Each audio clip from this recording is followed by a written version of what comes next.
Right. Well, thank you so much for tuning in to this latest edition of Boca Goes Live. My name is John Thomason, Managing Editor of Boca Magazine, and I'm joined today by Dr. Robert Watson.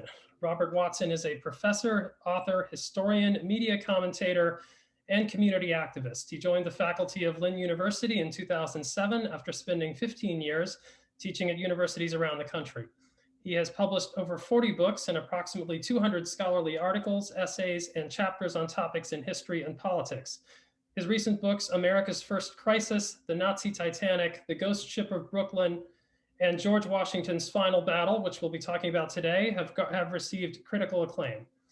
A frequent media commentator, Watson has been interviewed by local, national, and international television, radio, print, and online outlets, including CNN, MSNBC, Time, USA Today, the New York Times, the BBC, and more. Welcome, Dr. Watson. Thank you, John. Thanks for having me.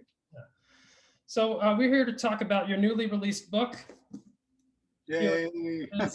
George Washington's Final Battle, the epic struggle to build a capital city and a nation.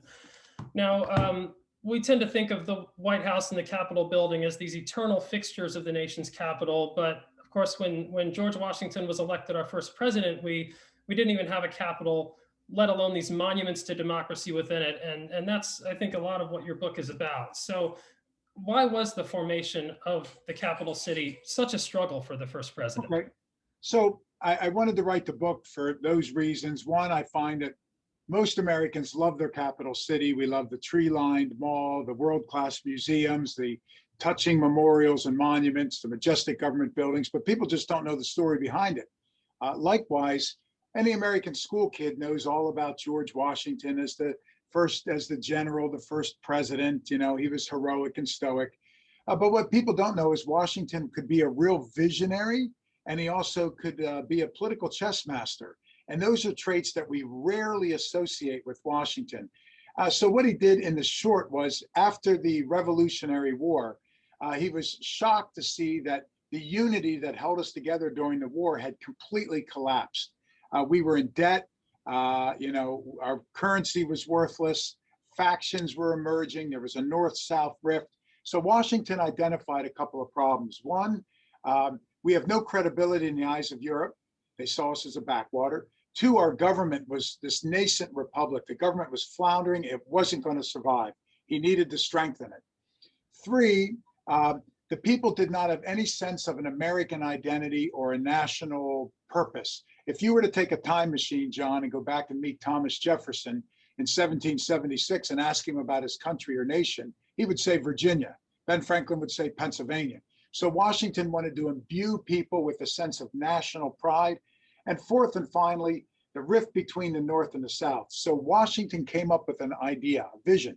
If we build a grand capital city, Rome, a city for the ages, he called it, put it halfway between the North and South, the people will be proud of it. It'll strengthen the government. It'll give us credibility, and it'll unify the North and the South. And I'll be darned if it didn't do that. So that was his yet another one of his remarkable contributions.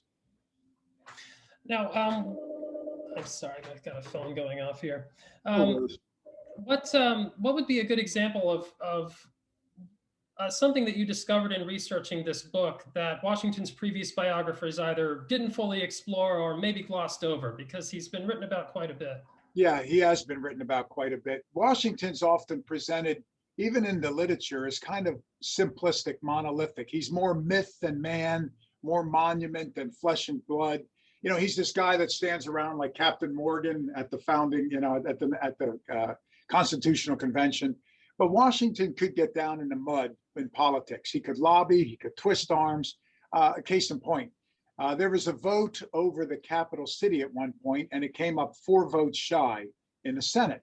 Washington tells Hamilton to tell Madison, call for another vote right away. And they're both going, what? Right away? He said, right away. Washington goes to visit 4 senators, boom, flips all 4.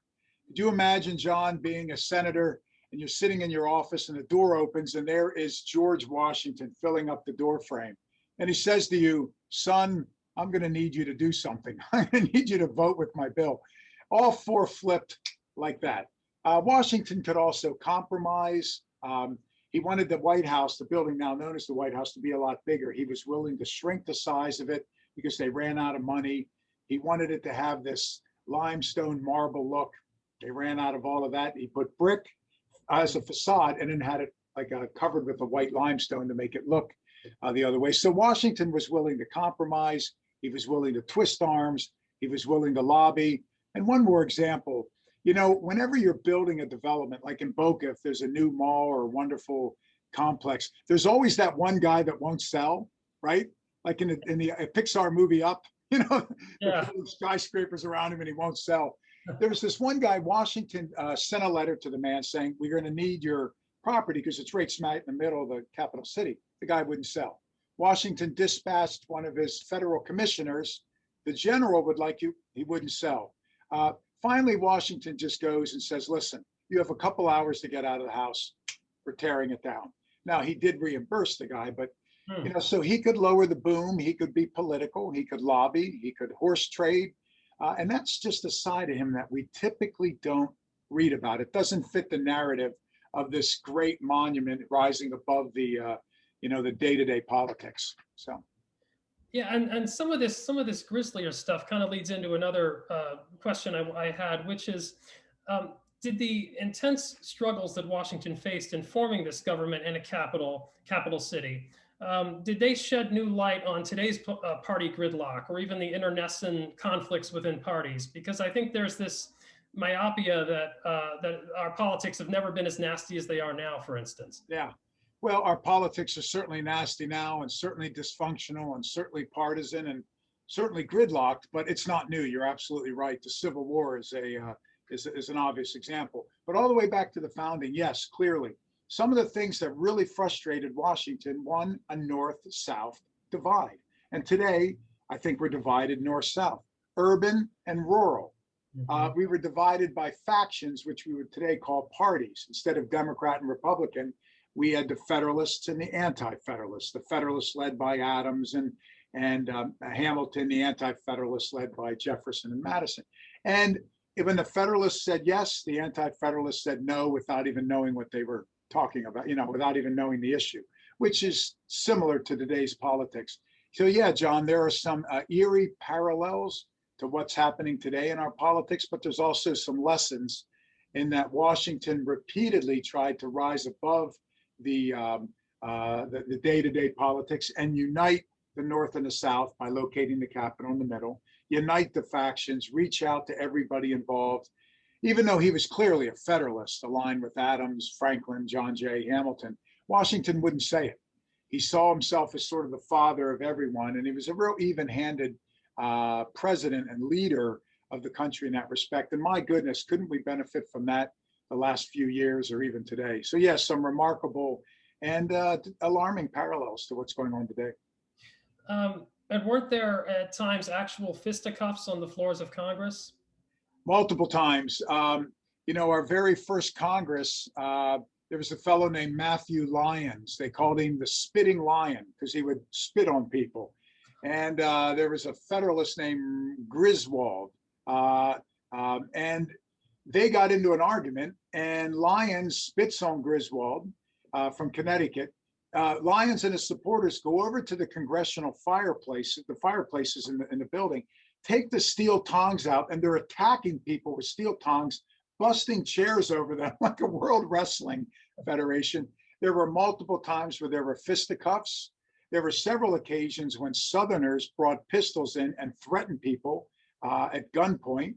And then, of course, in the 1850s, there was a famous case where the great Massachusetts orator and senator was beaten by a South Carolina congressman named Preston Brooks, who beat him into unconsciousness, into a pool of blood with a steel-tipped cane in the Senate chambers. Remarkable. And then he and other South Carolinians were sending steel-tipped canes to Northerners, telling them, "You're next." Basically, that was his campaign. So yeah, we've had people beaten savagely. We've had fisticuffs. We've had chairs busted over people's heads. We've had the tongs from the fireplace, like a sword match. So the dysfunction and animosities between Pelosi and McConnell are bad, but they're not new. At least McConnell and Pelosi haven't gone to the fireplace yet. Right. My gosh, the hallowed halls were not always so hallowed, I guess. No, no, no.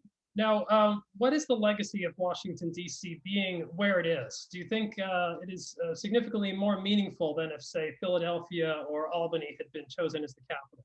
Yeah, so there were about 30 cities under consideration for the capital. And the problem was everybody had their own parochial interest. If you were from Annapolis, you wanted Annapolis. If you were from New York, you wanted New York. If you were from Lancaster, you wanted Lancaster. And they did for not only a sense of pride in their home city, but because of the economic windfall. After the revolution, as I said, our currency was worthless. We couldn't pay our debts. The British blockade during the war, trading had stopped, shipping had stopped. We were in desperate straits economically. So if your city could host the capital, that would be a construction boom. The Congress, the military, everybody coming in, it would be an economic benefit. So everybody was fighting for that. The obvious choices were the three largest cities at the time, Boston, New York, and Philadelphia. Of course, Philadelphia hosting the Constitutional Convention and other meetings of the early Congress. So those were the obvious cities. The one monkey wrench was the South refused to cooperate, negotiate, or compromise, much like today. If we don't get the capital in the South, we walk. So that was a sticking point. The other thing was Washington had this vision, and it seemed harebrained to a lot of people at the time. Instead of using an existing city, we are going to build a brand new capital out of the woods, bogs, and fields. And yet they were in debt. So this seemed to be kind of a, can we even do this? A remarkable challenge. So on all those respects, building the capital where it was kind of surprising. It was the art of doing what was impossible and making it possible. It split the difference between the North and South. And then to make the city, it would be 10 miles square or 100 miles. I mean, this makes it bigger than Paris and London. Yeah. And we're an upstart, brand new country who's in debt.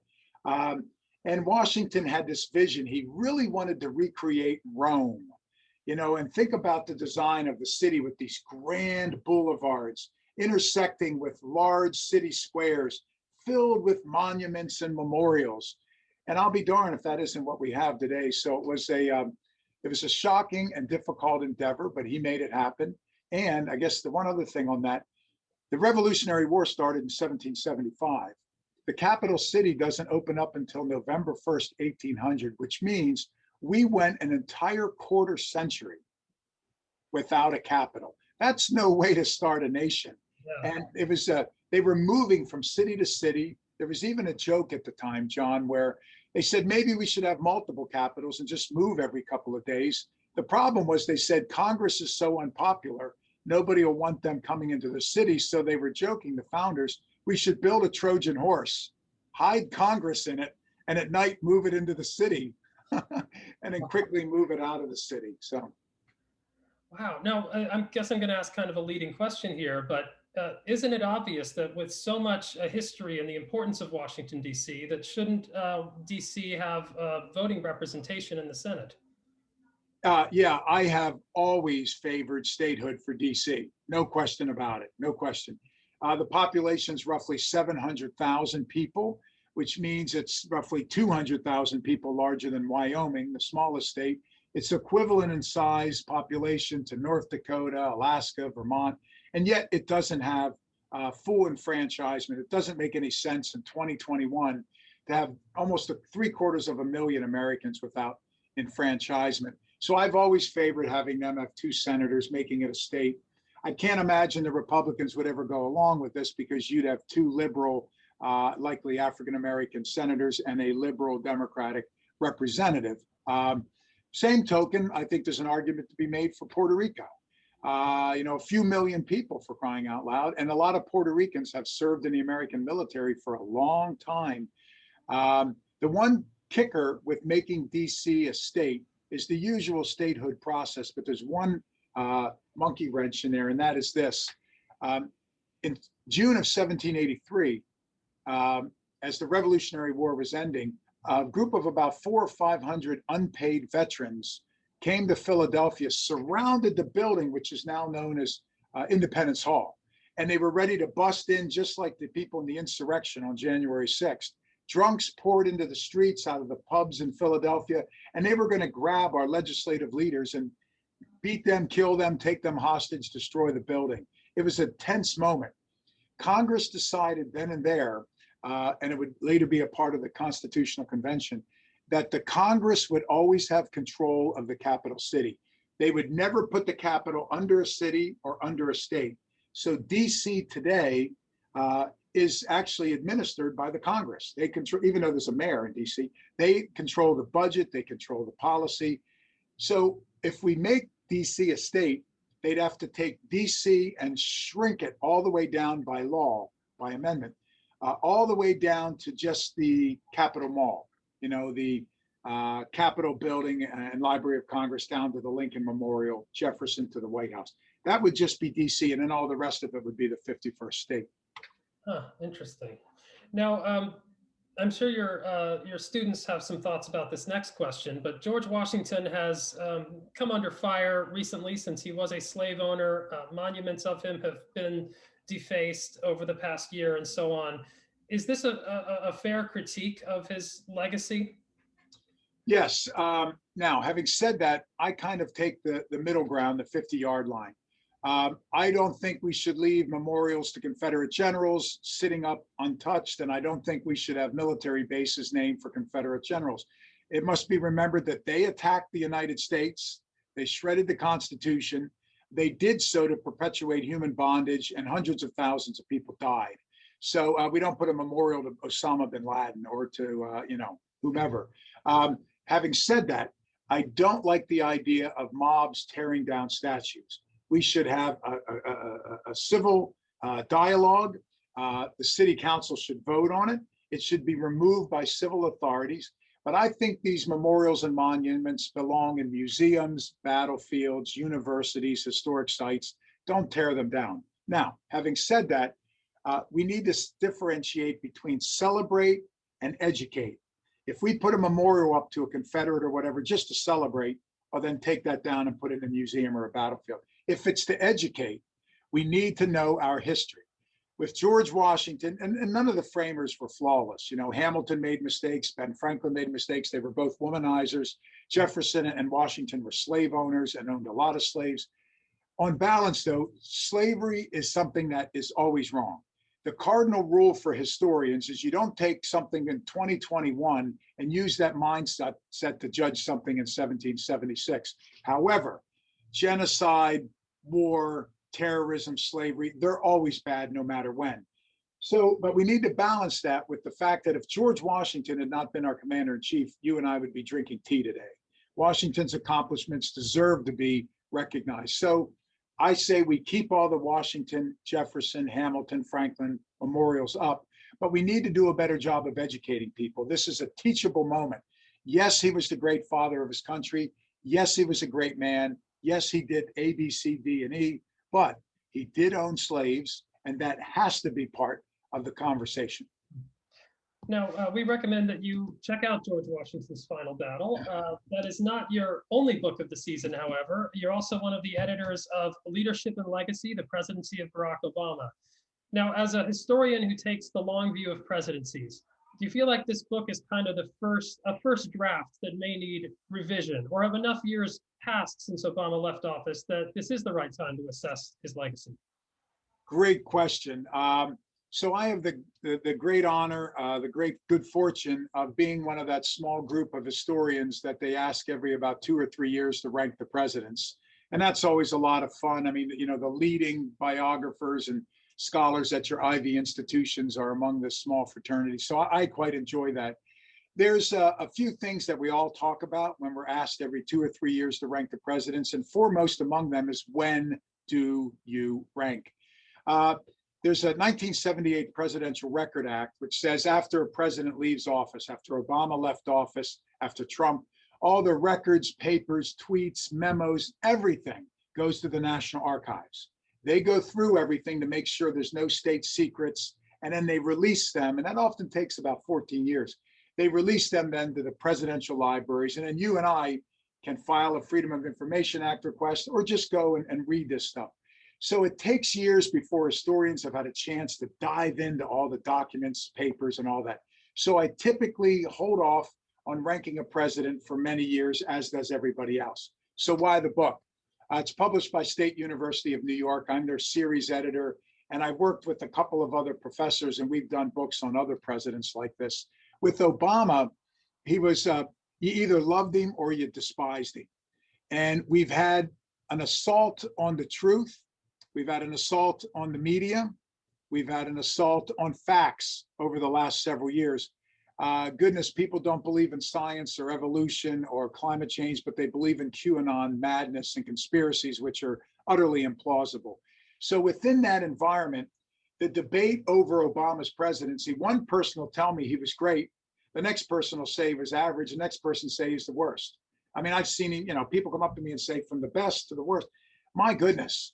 So in this current political environment, which is toxic, polarized, and driven by conspiracy and these media outlets that are just pushing a political agenda, we felt, and I worked with a couple of good friends of mine who are professors around the country, highly published, great scholars, and we worked with about 20 to 30 some professors. We felt it was important to get an early book out that provided an objective scholarly assessment of the major aspects of Obama's presidency, his treaties, the Paris climate, his handling of the recession, getting us out of the recession, so what we did is we tried to put down an early crack at this, just that maybe it can help factor in and inform the debate that's going to rage over the next couple of years as scholars and as journalists like yourself, and as the public tries to weigh in on a president, and of course as the first African American president, and given the backdrop politically, we felt it was absolutely important to get something scholarly down, so at least there's a factual account, good and bad, to begin to drive the debate. Well, and having edited this material, what do you think is the jewel in the crown of Obama's legacy, and what would be the biggest blemish, if you will, of that legacy? Yeah, so the Paris Climate Accord is a remarkable accomplishment, how he was able to bring the world together. Ditto with the Iran nuclear agreement, and some other things. And to bring the world together like that, even though Trump removed us from it, Biden is now reinserting us into these, so Obama's legacy will continue. I believe his greatest legacy, however, was he inherited an economy in free fall, double-digit unemployment, banks were collapsing, the Great Recession after George W. Bush. And in a very short period of time, unemployment was dropping. The budget deficit, amazingly, despite the stimulus and the spending to get us back in the saddle economically, the budget deficit dropped considerably during his presidency. Unemployment dropped, and we, really stabilized the economy. He saved the auto industry, TARP, and the banking legislation. I think those were all quite remarkable accomplishments. Perhaps his biggest blemish was his inability to corral or horse trade votes with the Congress. Now, you could say Obama's to blame, or you could say the Republicans were to blame who said no before they heard what he was saying. But the buck stops with the president. And we've had some, whether it was a Lincoln or a Lyndon Johnson, we've had some really masterful, legislative wranglers in the history of the White House. Obama really struggled with that. So clearly, the good and that struggle, it all needs to be a part of his legacy, as does the fact that this is the first African-American president, which is a remarkable accomplishment, irrespective of where one is politically. And I think it must also be said, I've had this talk with a lot of professors around the country. Obama's presidency is one of, if not the most blemish-free in terms of ethical scandals. If you think of the scandals under Trump, the scandals under Bill Clinton, the scandals under Reagan, under W, my goodness, you can fill, you have to fell forests to fill all the pages in the books. This was a largely scandal-free presidency for 8 years, which these days, it almost seems quaint. Well, aren't you forgetting, Robert, that he wore a tan suit and he used Dijon mustard?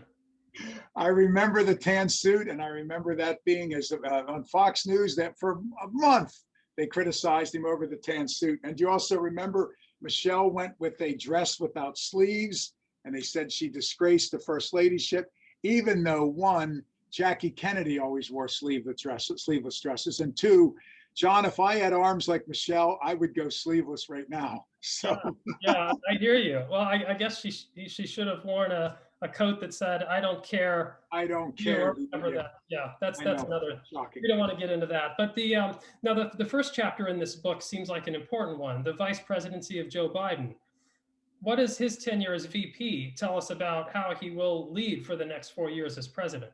Good. So the modern vice presidency, as we know it, is relatively a recent thing. It probably started, in the after World War II. Historically, vice presidents didn't even go to Washington. The joke is they pretty much stayed at home and waited for the bat phone to ring, for the bad news. We have had some real activist first vice presidents, Walter Mondale, Dick Cheney, Al Gore, and those three in particular had a good command of foreign policy, and they were vice presidents under three presidents who had just been governors and didn't know much about foreign policy. Joe Biden is a worthy successor of that legacy of the activist vice president. He was given portfolio. Obama gave him several prominent projects, as well as the usual meeting with world leaders. Biden managed to make it through 8 years as vice president without big ethical scandals, unlike a Spiro Agnew, unlike a Dick Cheney, unlike others. So I think that's a sense.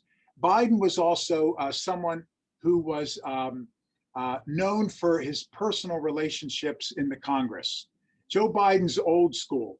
If you could even get a Republican and tell them that there's no microphone on and ask them who one of the nicest people in the history of the Senate was, they'd all say Joe Biden. Joe Biden's friends with both Democrats and Republicans in the Senate. He's from the day and age where, you and I sit down, we have dinner, we find the 50-yard line, and we pass legislation.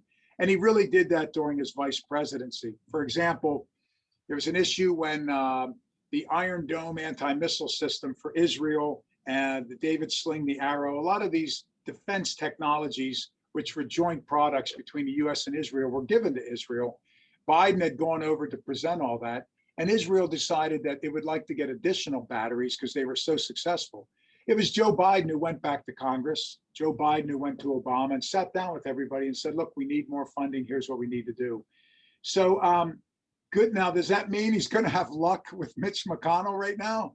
I'm not naive, but I am hopeful in saying that if anybody has that personal approach to sitting down, shaking hands, and trying to get a deal cut, it's the way Biden functioned during his 8 years as vice president and during his 3+ decades in the United States Senate. It's quite frankly who he is.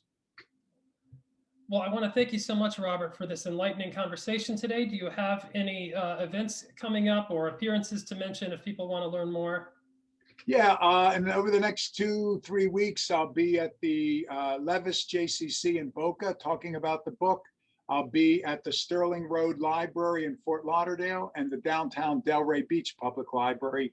And I think all of them are free or just a couple dollars, and they're all on Zoom.